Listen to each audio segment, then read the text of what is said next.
사도행전 7장 내용은 스데반 설교고, 그리고 스데반 설교의 핵심 내용의 큰 두 축은 성전에 대한 오해, 그리고 또 율법에 대한 오해, 이 성전과 율법에 대해서 잘못 이제 알고 있는 종교 지도자들에게 지금 스데반 집사님은 설교를 통해서 신랄하게 지적하고 있는 것을 보게 됩니다. 그래서 한결같이 성전을 우상화하고, 그리고 하나님이 말씀을 끝까지 거부하는, 실제로는 하나님의 말씀을 거부하면서 형식적으로는 말씀에 순종하고자 하는 그런 어떤 외식적인 신앙을 지금 이렇게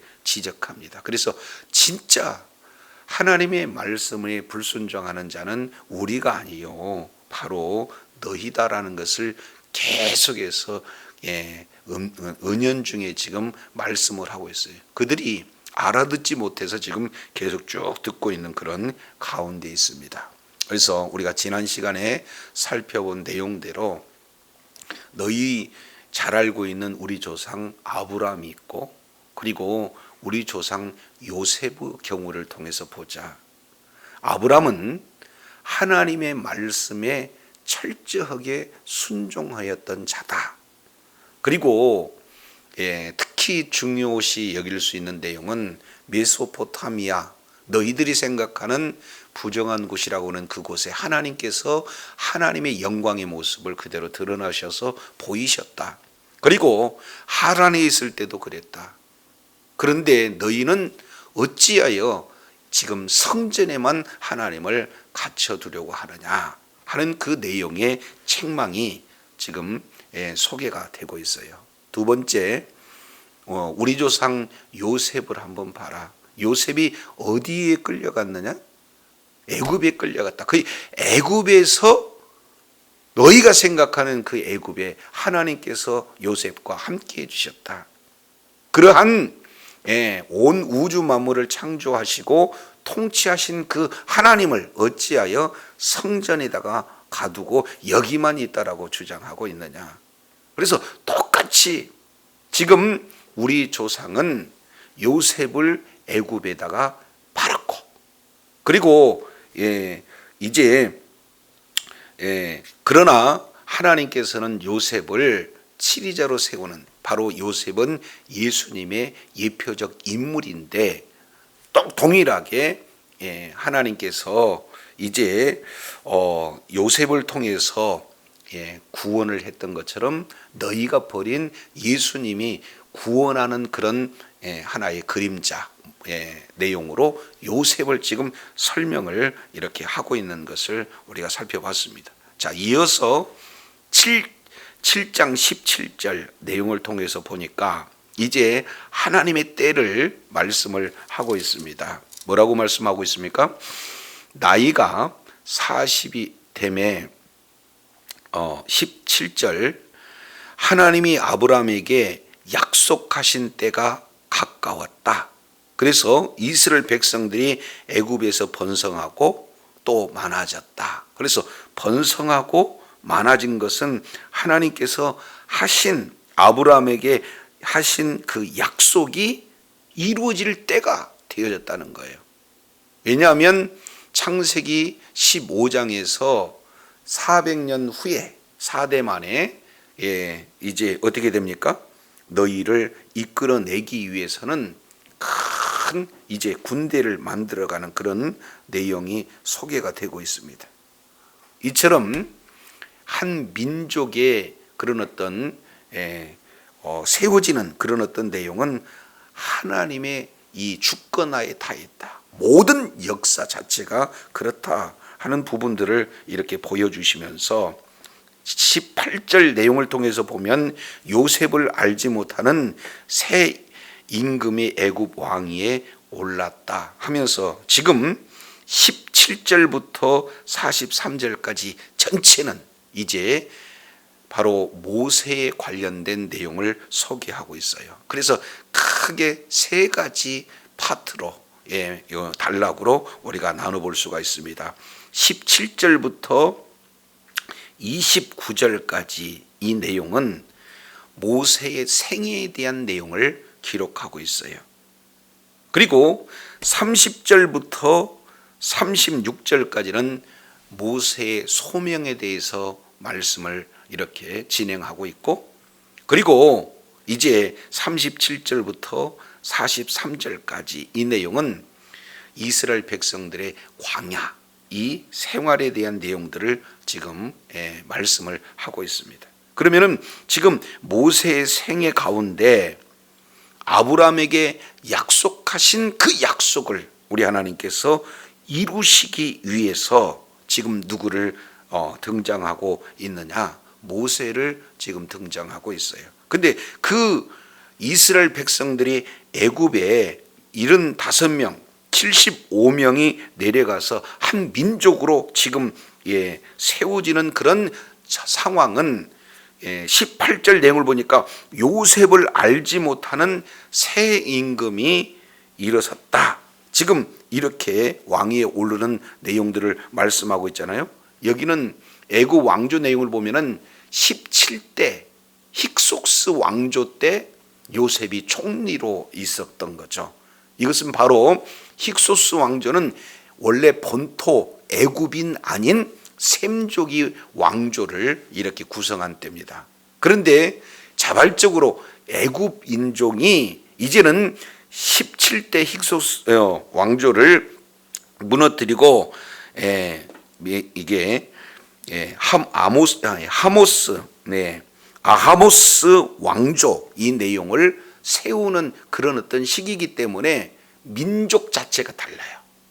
자, 그래서 전혀 다른 새로운 임금이 애굽 왕으로 오르는 그런 시대적 상황을 지금 말씀하고 있습니다.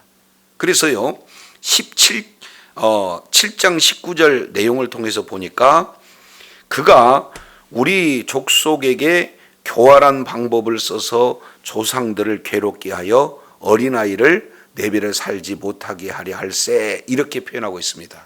이제 다시 똑같은 이스라엘 백성들은 셈족이고, 그리고 17대 쫓겨나갔던 그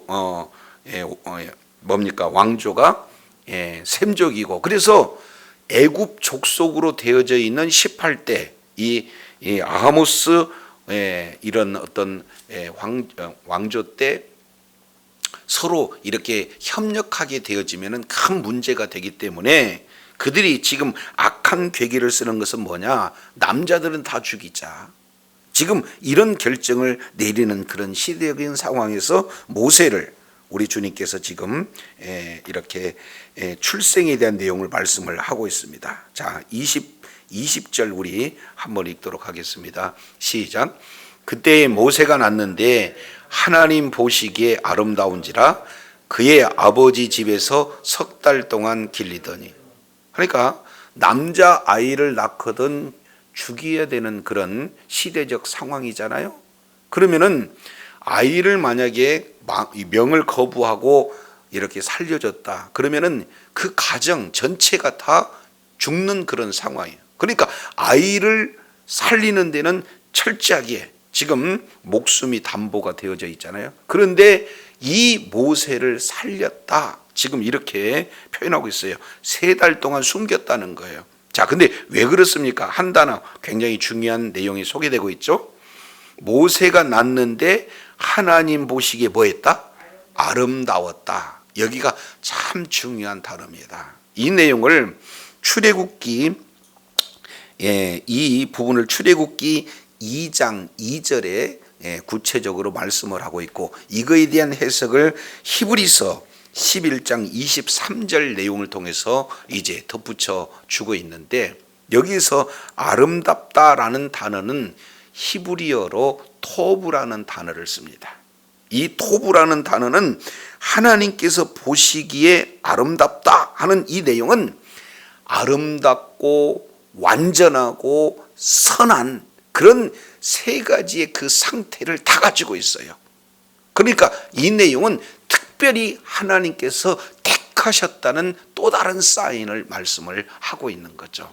그러니까 아이를 낳는데 그 부모에게 우리 하나님께서 마음을 준 거죠. 이는 내가 세운 자다, 내가 택한 자다라는 내용을 말씀하고 있어요. 그래서 11장 23절 내용, 히브리서 11장 23절 내용을 통해서 보면은 모세의 부모는 믿음으로 이제 아이를 이렇게 세웠다 하는 그런 내용은 하나님의 언약의 말씀이 그 부모의 심령 가운데 하나님께서 이렇게 주신 거고, 그 말씀에 순종해서 믿음으로 아이를 목숨 걸고 지금 키우는 그런 어떤 상황, 이 부분들을 우리가 생각해 볼 수가 있습니다. 그래서 더 이상 이제 키울 수가 없어서 모세를 어땠습니까? 갈상자에다 해서 나일강에 지금 둔 그런 어떤 상태인데, 그때 하나님께서 어떻습니까? 바로의 딸을 그쪽으로 보내서 무리에서 건져내는 그런 놀라운 역사가 나타나게 되는 거죠. 여기서 바로의 딸은 그때 당시 트투모스 1세 황제가 아버지고 그 딸이 외동딸입니다. 아들을 낳지 못했어요. 그러니까 이제 더 이상 이렇게 대를 이을 수 있는 왕족이 나타나지 않는 게 된 거죠. 그런데 딸만 있습니다. 근데 이 딸이 이제 외국 왕이 되기 위해서는 자기가 여왕으로 앉든지 아니면 남편 결혼해서 남편을 왕으로 이렇게 세우든지 두 가지의 그런 선택권이 있습니다. 근데 여기서 지금 바로의 딸은 하셉수트라는 그런 딸인데 여왕이 이렇게 되고자 하지 않고 남편을 이렇게 세웠는데 그 둘 사이에 딸을 낳았는데 그 딸이 죽어요. 그러니 이런 시대적인 정황 속에서 지금 나일강에 목욕하러 가다가 모세를 발견하게 된 거죠. 그러니 하나님의 섭리 가운데 그 아이를 얼마나 이렇게 아름답게 이렇게 보든지 이제는 자기 양자로 세워서 이 애굽 황제의 그 길을 걷게 하는 그런 자기 아들로 삼는 그런 역사는요, 하나님의 섭리가 아니하고는 설명이 안 되어져요. 그래서 7장 22절 내용을 보니까 모세가 이제 왕자로서의 모든 것들을 다 배우게 되어진 겁니다. 그래서 애굽의 모든 지혜를 다 배웠다. 그래서 말과 그 하는 일이 다 힘이 있다, 능하다. 그러니까 모든 황실 교육을 다 받은 거죠. 정치, 경제, 사회, 문화, 모든 예술, 군사, 모든 내용들을 다 받은데 거기에 굉장히 능했다, 이렇게 지금 표현하고 있습니다. 그래서 나이 40세가 되었을 때 이제는 자기 형제 이스라엘 자손을 돌볼 생각이 있다. 여기서 중요한 한 단어가 23절에 자기 형제 이스라엘 이렇게 표현하고 있습니다. 지금 자기는 애굽에 이제 그런 황제로서 지금 나가고자 하는 그런 상황인데도, 환경은, 근데 마음 가운데는 이스라엘 백성들을 자기 형제로 지금 생각하고 있는 그런 어떤 부분입니다. 그래서 취하고 있는 그런 어떤 내용이 어떤 부분인가? 자, 4절입니다. 4절. 자, 23절과 25절 내용을 보면은 여기서 한 단어, 이게 집중 반복하고 말씀하고 있죠. 23절에 이스라엘 자손을 돌볼 생각을 했다. 그리고 25절, 그의 형제들이 하나님께 자기 손을 통해서 구원해 주시는 것을 깨달으라고 뭐 했다? 생각했다. 그러니까 이것은 모세의 생각이에요. 하나님의 생각이라고보다는 모세 자신의 생각은 자기 자신이 하나님께서 우리 동포, 우리 형제를 구원하기 위한 구원자로 하나님이 나를 쓰시겠다라고 생각을 하게 된 거죠. 이것은 하나님의 생각이 아니라 완전한 자기 자신의 그런 어떤 생각이 되어지는 거죠. 그래서 24절 내용을 보니까 한 사람이 애굽 사람에게 원통한 힘을 당합니다. 그래서 이제 그 압제하는 자들을 이제 뭡니까? 갈고 닦은 무술로 이렇게 죽이는 그런 어떤 결과가 나타나요. 여기서도 이제 우리가 생각해 볼 수 있는 내용은 아무리 선한 의도가 있다 할지라도 그 목적을 이루기 위해서 살인하는 것은 죄악입니다. 그래서 모세가 지금 스스로 구원자가 되겠다, 이 부분들을 진행하는데 이것은 이스라엘 백성들이 이 부분들을 전혀 따라주지 않는 거예요. 그 내용을 확인하는 내용이 25절에 기록되고 있죠. 자, 그는 그의 형제들이 하나님께서 자기의 손을 통하여 구원해 주시는 것을 깨달으리라 생각하였으나 그들이 깨닫지 못한지라. 이튿날 26절이에요. 이스라엘 사람들끼리 싸울 때에 모세가 가서 화해시키려고 했는데 너희들 어떻게 해서 형제들 가운데 싸우느냐 그랬더니 27절 그 동물을 해치는 사람이 모세를 뭐 했다? 거기다가 밑줄 쫙 치세요. 모세를 밀어뜨렸다. 이 내용은 원문 내용으로 보면은 거절하다, 이렇게 이렇게 표현하겠습니다. 아포사토라는 단어, 이게 참 중요한 단어입니다. 왜 그러냐면 뒤에 39절 보면은 우리 조상들이 모세에게 복종하지 아니하고자 하여 뭐 했다? 거절했다. 이 단어도 아포산토라는 단어를 씁니다. 그러니까 똑같은 이렇게 단어를 하나는 밀쳤다, 하나는 거절했다, 이렇게 지금 일관성이 없게 이렇게 표현이 됐는데 같은 단어예요. 그러니까 거부한 거예요. 모세의 도움 자체를 뭐 하는 거예요? 거부하는 그런 어떤 내용들을 보게 됩니다. 이제 자기 형제를 해방하고자 하는 그런 모세를 이렇게 배척하는 거죠. 거부하는 거죠. 이것은 누구를 거부하는 것과 똑같으냐? 온 인류를 구원하시러 오시는 예수님을 거부하는 것하고 지금 같은 뭡니까? 내용이에요. 그래서 예수님을 가장 잘 표현해 줄 수 있는 구약의 대표적인 사람 중에 한 사람이 누굽니까? 모세예요. 그래서 스스로 이제 이스라엘 백성들의 구원자를 자청하고 있는 모세, 이 내용을 바로 거부하고 있는 모습, 이 내용을 이제 29절 내용을 보니까 이 부분들이 이제 외국 황실에 탈로가 나서 미디안으로 도망가는 그런 나그네 신세가 되어지는 것을 보게 됩니다.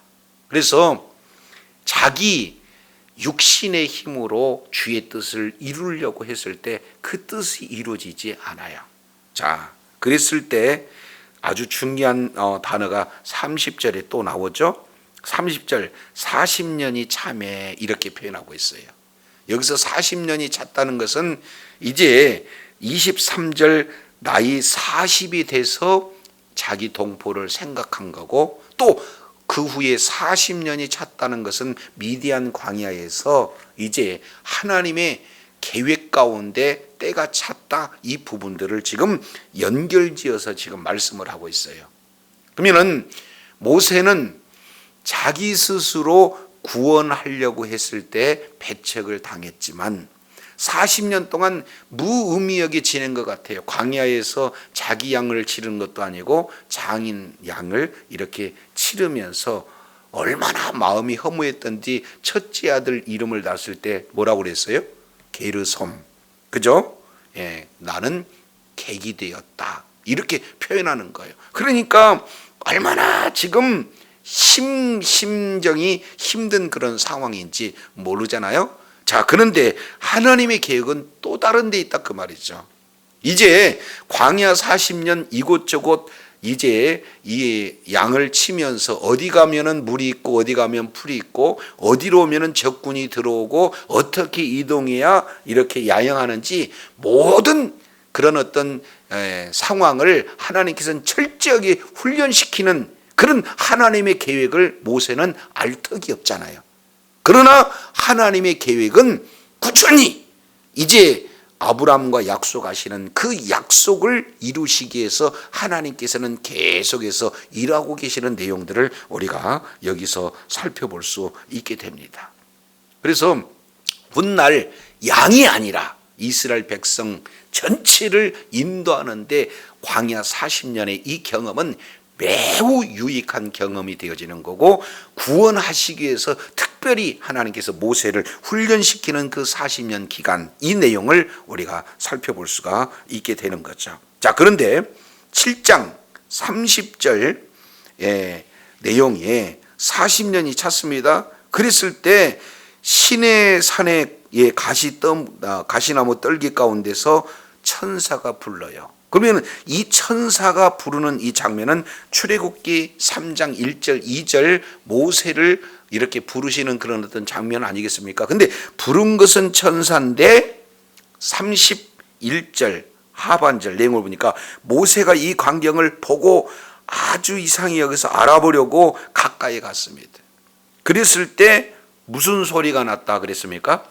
그렇습니다. 주의 소리. 그러니까 표현은 천사로 되어 있지만 이때 천사는 누구를 얘기하냐면 바로 성육신 하시는 예수 그리스도 하나님을 지금 말씀을 하고 있다.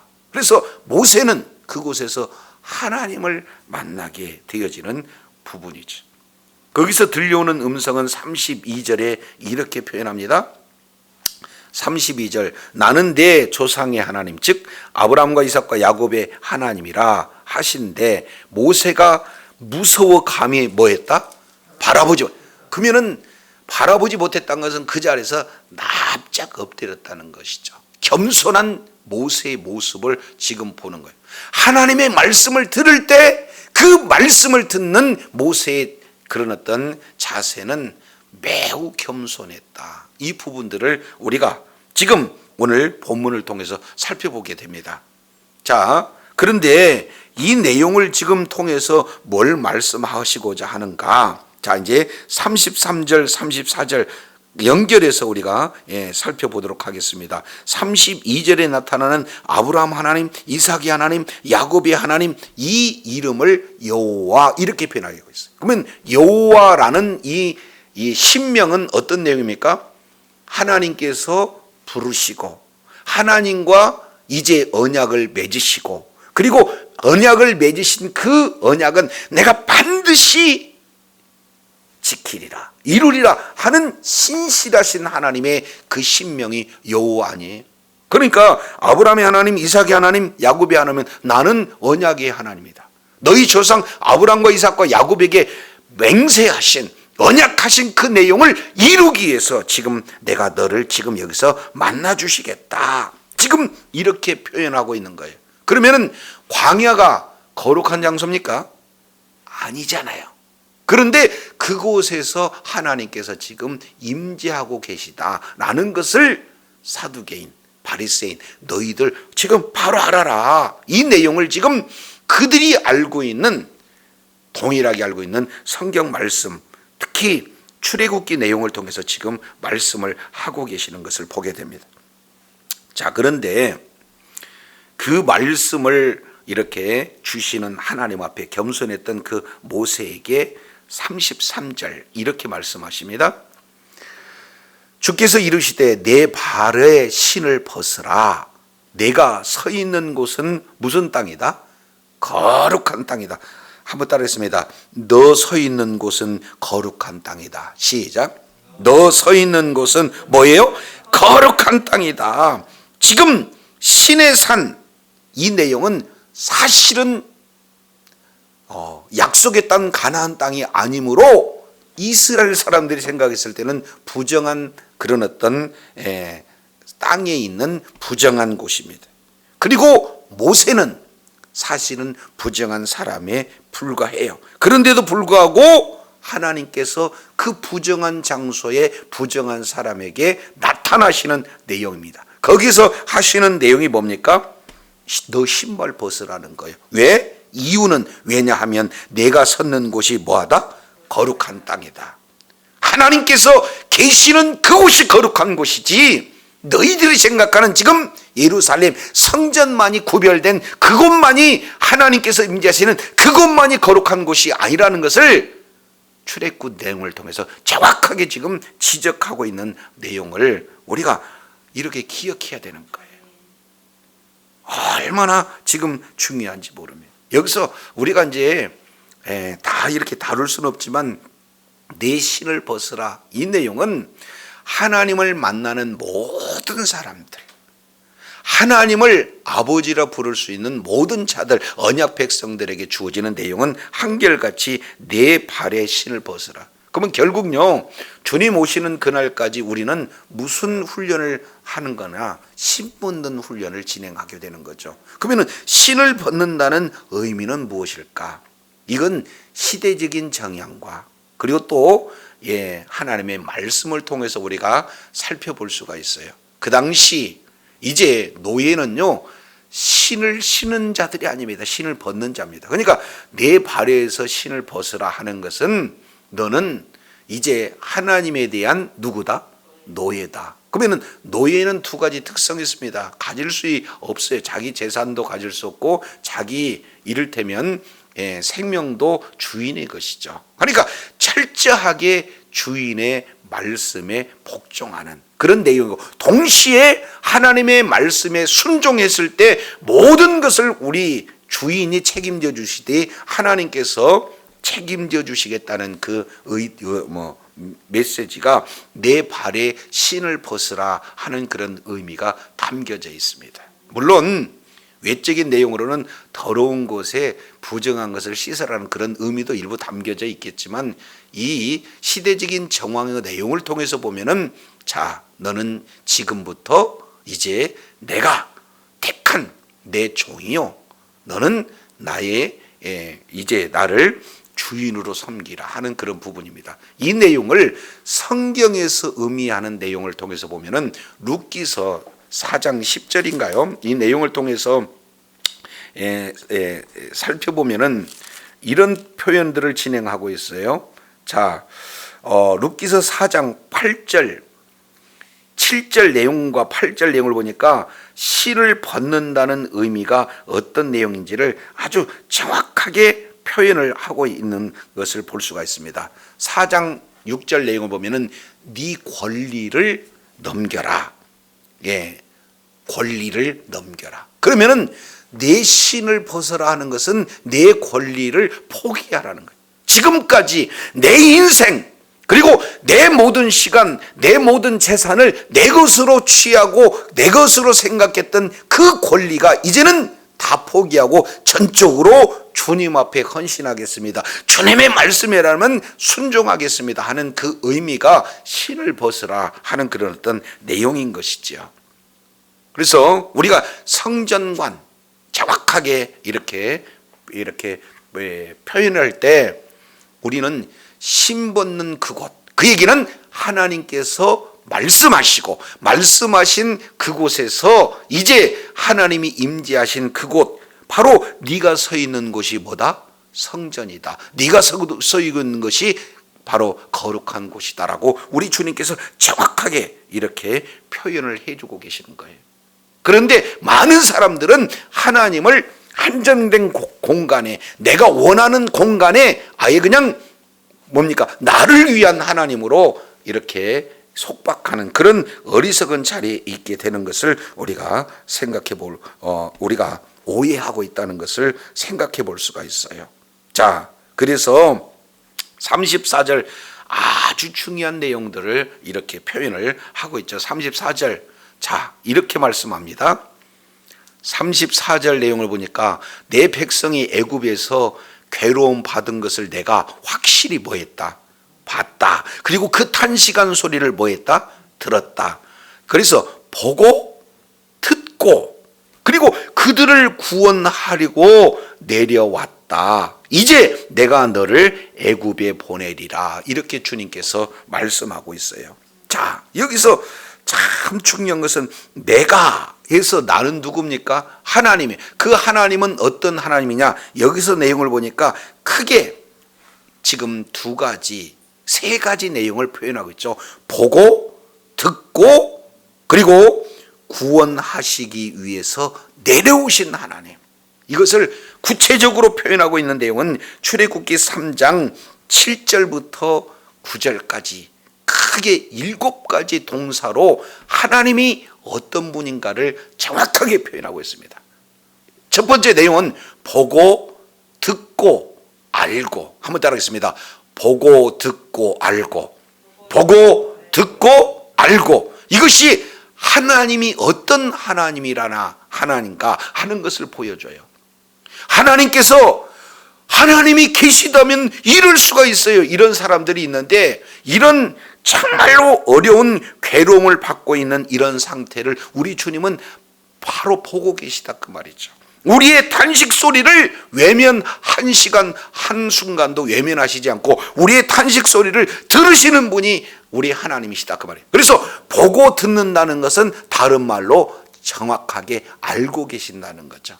우리 눈에 보이지 않아도 우리 하나님께서는 지금 너희 있는 그곳에 내가 함께 있어서 내가 바로 성전이고 내가 성전인 그곳에 하나님이 함께 하신 그 하나님은 우리의 모든 형편처지를 보시고 뭡니까? 들으시고 보시고 아시는 하나님이다. 추상적인 하나님이 아니라 구체적인 하나님이다라는 것을 말씀하고 있어요. 그러면 보고 듣고 아신 분이 그러면 어떻게 하겠답니까? 어떻게 하는 거예요? 그 탄식 속에서, 그 환난 속에서 우리 주님께서 구원하시기 위해서 진히 하나님께서 육신의 몸을 입고 이 땅에 내려오시는 사건이 바로 성육신 사건이요, 바로 뭡니까?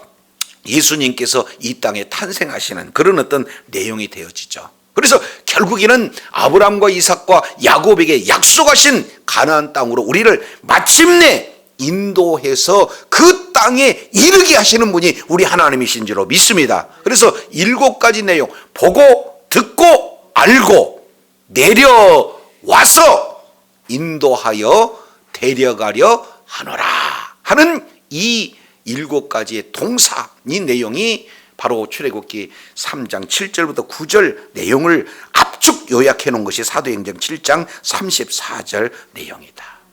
여기서 구원자로 하나님께서 누구를 세우십니까?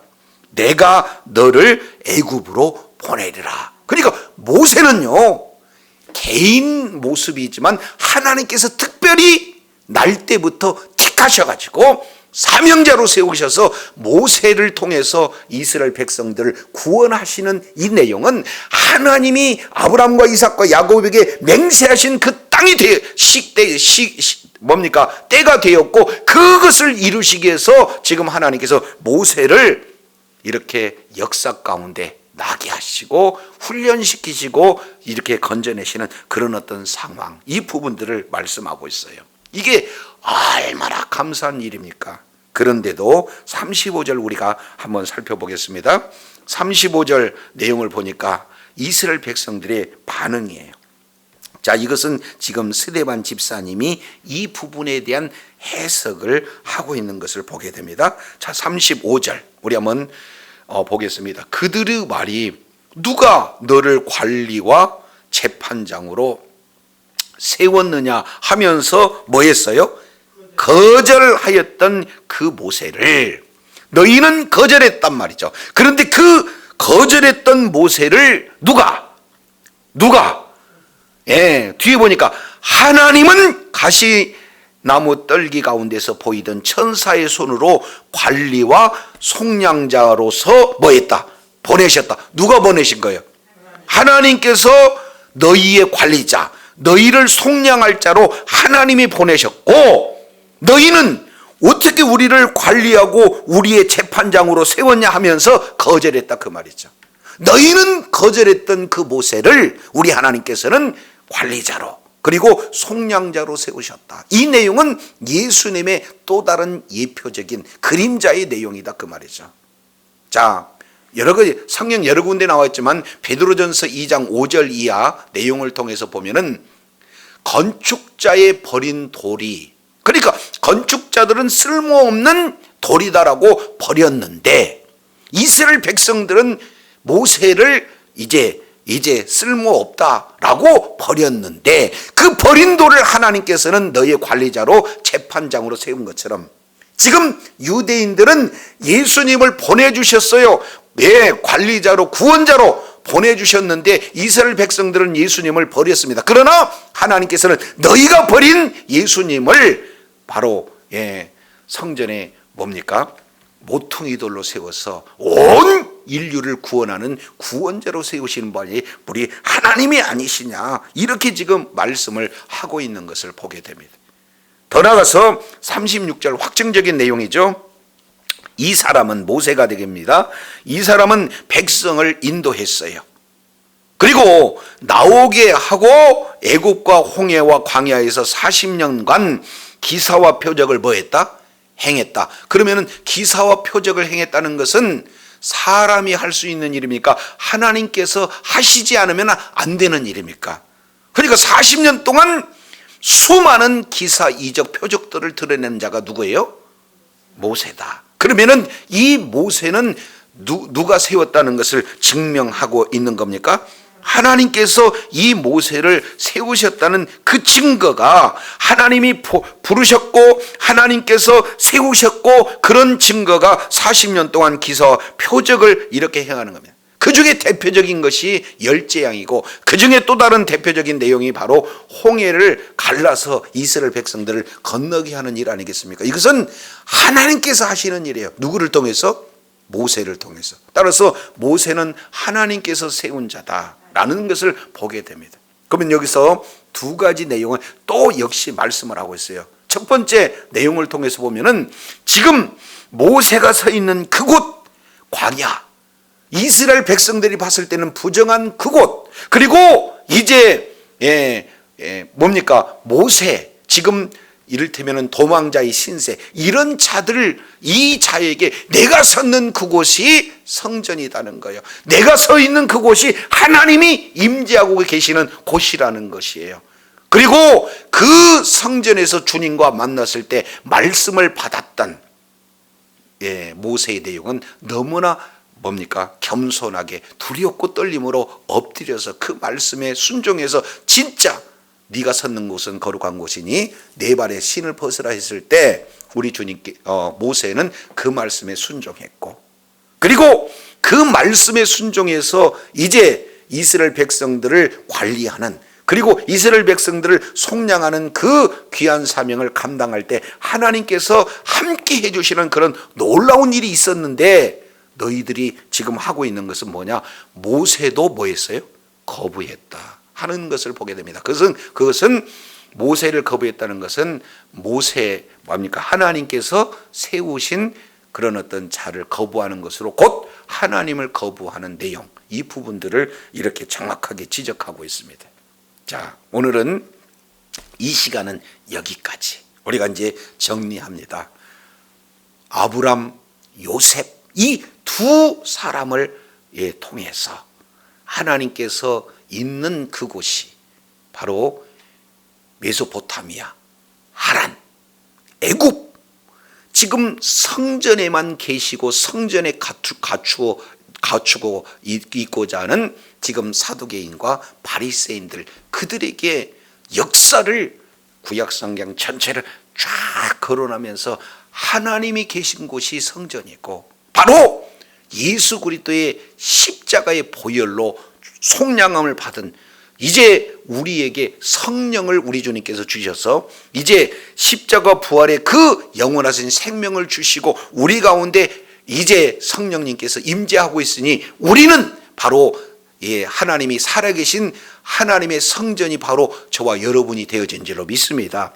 요 내용을 말씀을 하시고, 두 번째 모세의 생애와 모세의 소명을 지금 통해서 살펴봤더니, 특별히 하나님께서 탄생할 때도 하나님께서 모세를 택하셨을 뿐만 아니라 우리 주님께서 이제 하나님의 때가 되어서 애굽에서 훈련시키고 광야에서 훈련시켜서 하나님께서 이스라엘 백성들의 모든 탄식 소리를 다 들으시고 그 신음 소리를 외면하시지 아니하시고 구원자로 세우실 뿐만 아니라 훈련을 세워서 이스라엘 백성들을 이끌어내는데 40년 동안 이사기적 표적을 통함으로 말미암아 하나님께서 함께 하시는 그 모세, 이 내용에 대해서 너희들은 거부했다 하는 것을 보게 됩니다.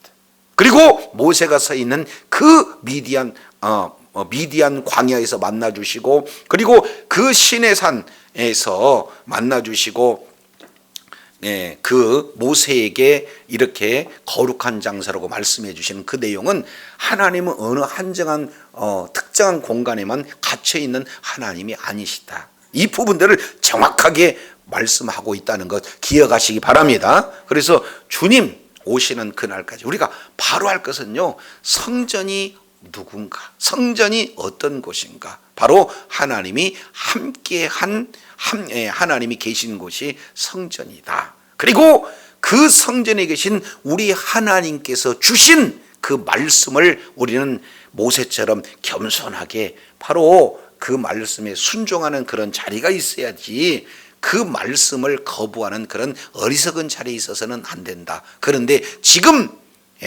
사두개인과 바리새인 그리고 유대인들은 그런 내용을 지금 정면으로 거부하고 있다는 것을 정확하게 보여줍니다. 오늘 시대적인 정황 속에서 우리도 어느 특정한 그리고 하나님의 말씀에 대하는 그런 내용을 지금 종교 지도자를 지금 진행하는 그런 모습이라면은 하나님께서 책망하신 그런 자리가 있거든요. 그래서 이제 이 잘못된 성전관과 잘못된 율법관에 대한 내용을 회개하고 정말로 예수 그리스도를 믿는 믿음으로 이제 우리가 바로 성전이고, 그리고 늘 이제 예수 그리스도의 그 보혈에 의지해서 날마다 은혜의 보좌에 나갔을 때 우리 주님께서는 우리를 만나주시고 우리의 모든 기도를 들어주실 뿐만 아니라 우리가 하나님께서 이제 우리에게 주신 이 약속의 말씀, 그냥 성경을 가지고 있다는 그런 어떤 내용이 아니라 이 말씀을 통해서 주의 뜻과 주의 의도를 깨달아서 이 말씀에 순종하는 자리에 있을 때 이제 종교 지도자처럼 책망받는 그런 어리석은 자리가 아니라 하나님 앞에 사랑받고 하나님의 뜻을 이루는 그런 존귀한 자리에 있게 될 줄로 믿습니다. 이런 하나님의 마음을 시원하게 하고 하나님의 뜻을 이루고 하나님 나라 확장하는 일에 끝까지 존귀하게 쓰임받는 복된 역사 있기를 예수 이름으로 축원합니다. 기도하겠습니다. 거룩하시고 신실하신 하나님 감사합니다. 오늘 또 말씀을 통해서 살펴보았더니 모세를 우리 하나님께서 탄생부터 이렇게 우리 주님께서 이렇게 세우시고, 그리고 이제 모든 죽음의 유경 속에서도 하나님의 은혜로 섭리 가운데 살게 하실 뿐만 아니라 특별히 40년 또 이렇게 바로 공주의 양아들이 되어서 애굽의 모든 문물들을 다 섭렵게 하셔서 이제 지도자로 이렇게 쓰시는데 모든 학문을 능하게 할 뿐만 아니라 그 구원하는 일은 자기 생각이 아니라 하나님의 뜻을 이루는 도구가 되어야 되는데 이제 더욱 40년 광야 생활을 통해서 자기 자신을 비우고 하나님의 때가 되어서 이제는 나는 할 수 없으되 하나님의 말씀에 전적으로 신발 벗는 인생, 전적으로 내 권리를 전적으로 하나님 앞에 올려드리는 그런 인생으로 쓰임받고자 할 때 하나님이 모세를 들어 이스라엘 백성을 구원하는 놀라운 일을 진행했다는 사실을 오늘 또 말씀을 통해서 일깨워 주셨사온즉 이제 우리가 주의 사명을 잘 감당할 때 내 생각, 내 뜻, 내 방법대로 이제 주의 뜻을 이렇게 진행하는 것이 아니라 하나님의 놀라운 은혜 가운데 이제 내 생각 다 내려놓고 신을 벗고 모든 하나님의 약속의 말씀 의지하여 날마다 주님의 인도함을 받아 성령의 인도하심을 따라 이제 하나님의 뜻을 이루고 하나님께 존귀하게 쓰임받는 복된 자리에 있게 하여 주시옵소서. 우리 구주 예수님 이름으로 기도드립니다. 아멘.